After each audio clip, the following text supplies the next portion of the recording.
Hello students, कैसे हैं आप सभी? बढ़िया होंगे आई होप। ठीक है, तो हम लोग कर रहे थे बेसल डिफरेंशियल इक्वेशन, राइट। और बेसल डिफरेंशियल इक्वेशन में हम लोगों ने क्या क्या कर लिया अब तक? सॉल्यूशन फाइंड आउट कर लिया, यानी कि हमने J N X find out कर लिया, है ना। और हमने J minus N X find out कर लिया था। और उसके बाद हम जनरेटिंग फंक्शन निकाल चुके थे इसका फाई एक्स टी, और वो कितना आया था?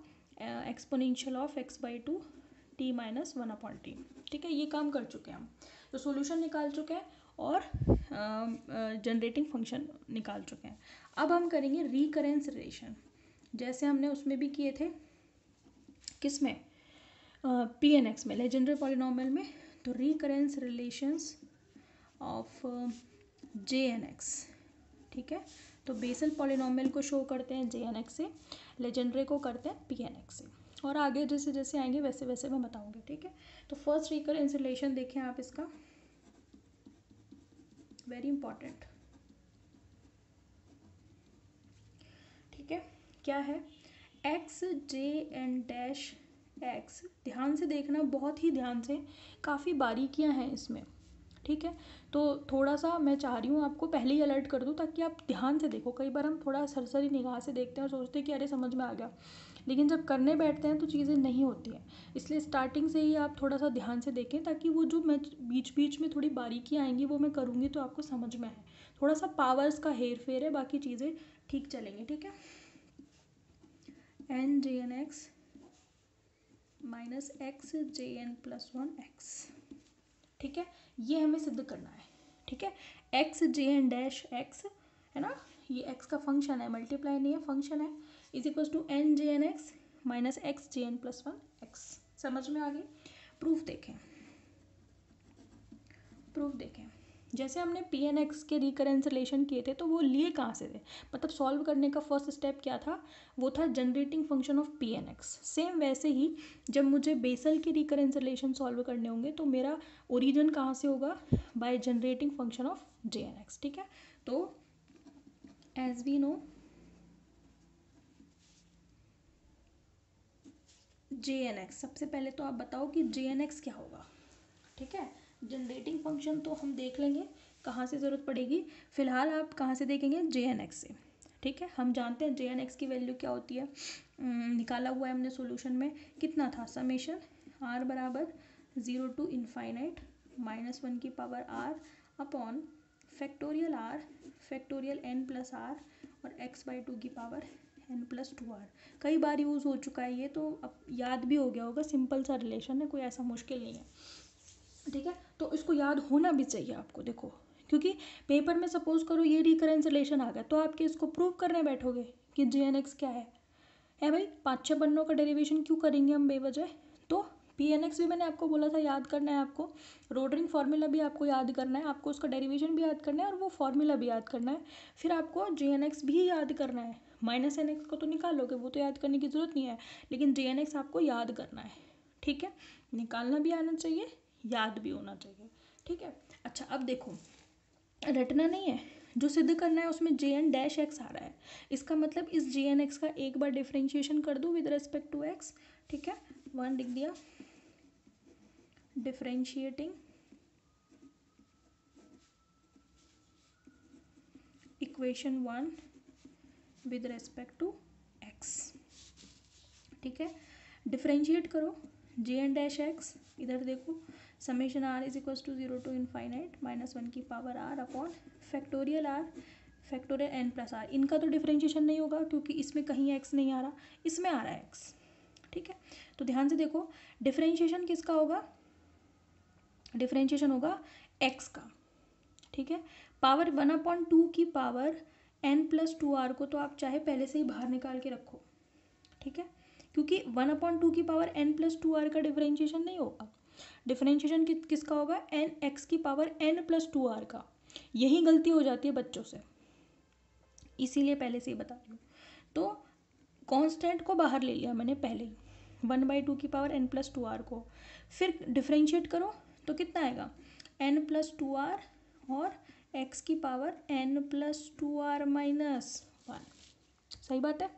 ठीक है, अब अरेंज करो इनको, jn dash x is equals to, देखो क्या होगा अब, देखो मुझे फिर इसको किससे मल्टीप्लाई करना है, एक्स से। इसी में दिख रहा है मुझे कि मैंने पहले इसको डिफरेंशिएट कर दिया, फिर मैंने इसको मल्टीप्लाई किससे करना है, एक्स से।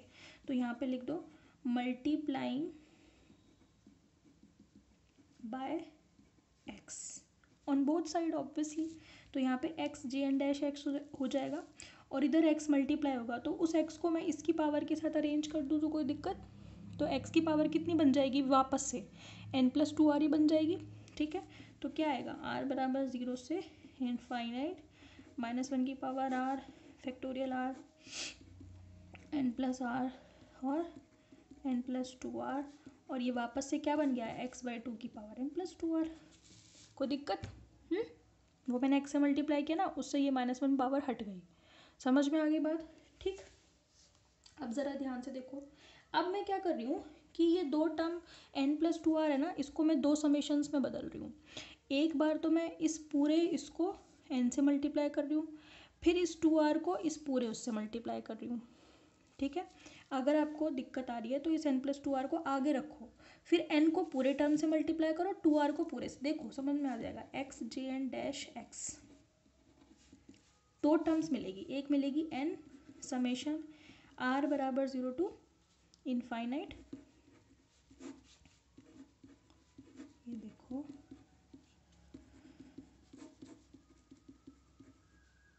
ठीक है, प्लस फिर क्या मिलेगा आपको, टू आर के साथ एक अब देखो एन को तो हमने बाहर निकाल लिया समीशन से, क्योंकि समीशन में एन का कोई काम नहीं है, लेकिन टू आर को मत निकालना। टू को निकाल सकते हो तो फिर अंदर ही रख लो ना उसको भी, आर बराबर zero to infinite minus one की power are factorial are N plus r two r x by two की पावर।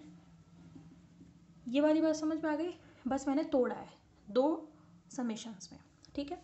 अब देखो ये क्या है, ये पूरा एन के अलावा ये पूरा क्या है, ये यही तो है equation one, J N X लिख दो इस पूरे की जगह पर, ठीक है।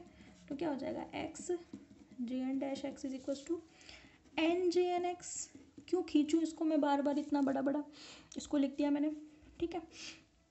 अच्छा अब आप क्या करो कि ये टर्म बची,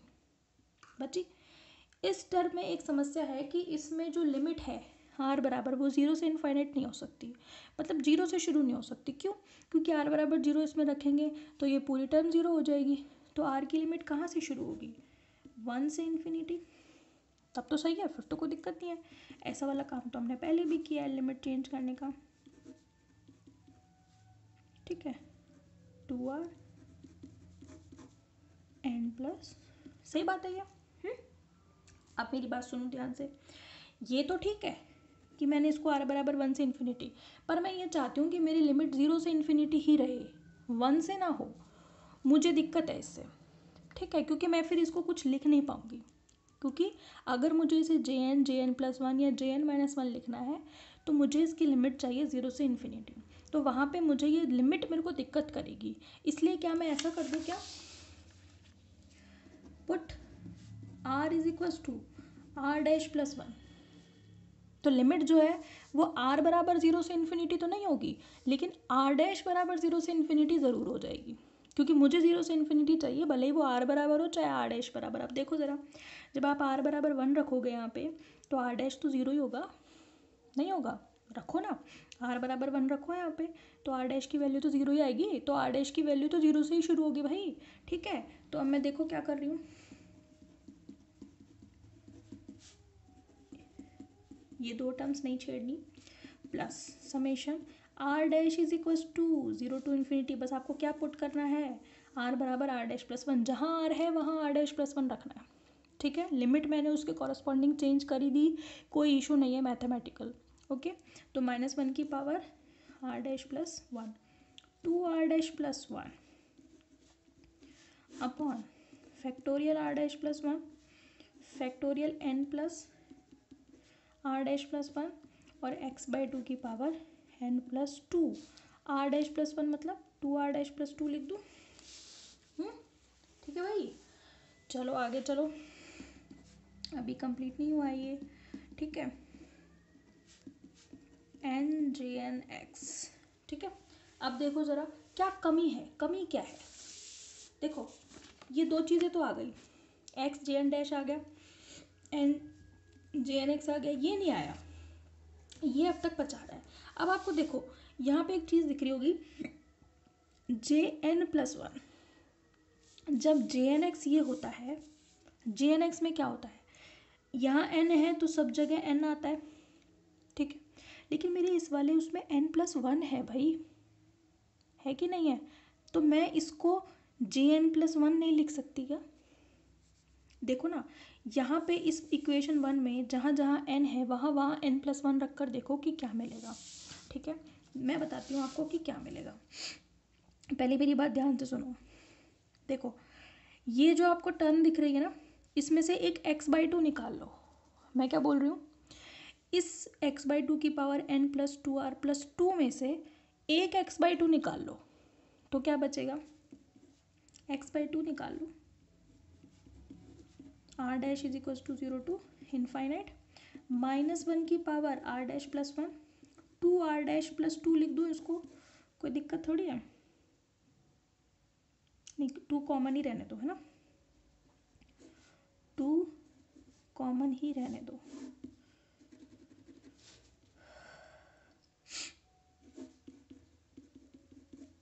इसको लिखो ज़रा, ऐसे लिख दूँ इसको सुविधा के लिए ताकि आपको समझ में आए, बाकी लिख तो वैसे भी सकते हैं। इसमें से मैंने क्या निकाल लिया, x/2 निकाल लिया, एक तो क्या बचा, x/2 की पावर क्या, n plus 1 plus r dash नहीं बचा गया, 2r डैश सॉरी बचा। मैं ऐसा कर क्यों रही हूँ वो भी समझ में आ जाएगा आपको। ये देखो 2 से 2 कैंसिल, ये वाला 2 इस वाले से कैंसिल, इसमें देखो -1 की पावर r डैश प्लस 1 है, इसमें से एक -1 निकालो बाहर, मतलब पावर 1 हट जाएगी ना, तो यहाँ माइनस आ जाएगा कि नहीं आ जाएगा। मैं क्यों कर रही हूँ, मुझे दिख रहा है ना यहाँ पे माइनस है, रटना नहीं है, कहाँ तक रटोगे, हर स्टेप याद रखना मुश्किल है, मेरे से तो नहीं हो सकता। ठीक है, तो आप हिंट पकड़ते चलो। अब हिंट कहाँ से मिल रही है, पूरा ये ही दे रहा है, क्वेश्चन ही आंसर है। ठीक है, ये बता रहा है आपको कहाँ चलना है। ठीक है, रटना नहीं है, समझो। ठीक है, तो मुझे माइनस लाना है तो मैं यहीं से निकालूंगी, फिर कहाँ से लाऊंगी। ठीक है, तो निकाल लो, एन जे एन एक्स माइनस एक्स, 2 से 2 तो काट दिया मैंने, summation r dash is equal to 0 to infinite, क्या क्या बचा, ये बचा, 2 हट गया, r डैश प्लस 1 बचा। ठीक है, नीचे क्या बचा, नीचे बचा r डैश प्लस 1 का फैक्टोरियल और n plus 1 plus r dash का फैक्टोरियल और x/2 की power n plus 1 into n plus 1 plus 2r dash. अभी भी एक दिक्कत है, ठीक है, और वो दिक्कत क्या है पता है, मुझे ये r डैश प्लस 1 नहीं चाहिए, क्योंकि इसमें नहीं आता, नहीं आता ना, हटाओ इसे भी, कैसे हटाएंगे, फैक्टोरियल से हटाओ, इसमें से r डैश प्लस 1 बाहर निकालोगे तो अंदर क्या बचेगा, फैक्टोरियल r डैश ही तो बचेगा। ठीक है, तो निकालो ना। अब ये सारा काम एक स्टेप में किया जा सकता था, लेकिन आप क्योंकि फर्स्ट टाइम देख रहे हो ना, आप कुछ स्टेप इसमें से क्विट कर सकते हो जब आप कंफर्टेबल हो जाओ। फैक्टोरियल r डैश आ जाएगा, ये r डैश प्लस 1 इसमें से निकाल के हटा दिया, फैक्टोरियल सॉल्व कर लिया मैंने, और n plus 1 plus r dash, इसीलिए कहा था थोड़ी बारीकियां हैं पावर की, ये पूरी पावर है। ठीक है, अब देखो क्या मैं इसको जे एन प्लस 1 लिख दूँ, रखो इसमें जे एन प्लस 1 एक्स -1 की पावर r आ रहा है, -1 की पावर r। ठीक है, फिर फैक्टोरियल r, है ना भाई, मेरे को क्या मतलब इसमें r है या r डैश है, मुझे तो ये मतलब है कि जब यहाँ n होता है तो n होता है। अब r हो r डैश हो उससे कोई फ़र्क थोड़ी पड़ रहा है, क्योंकि ये जो जे एन है वो डायरेक्टली किस पर डिपेंड कर रहा है, n पर, r पर नहीं। r में कुछ भी चेंज करोगे जे एन पे कोई फ़र्क नहीं पड़ेगा। मेरी बात समझ में आ रही है आपको, क्योंकि इसमें कहीं इंडिकेशन में r नहीं है।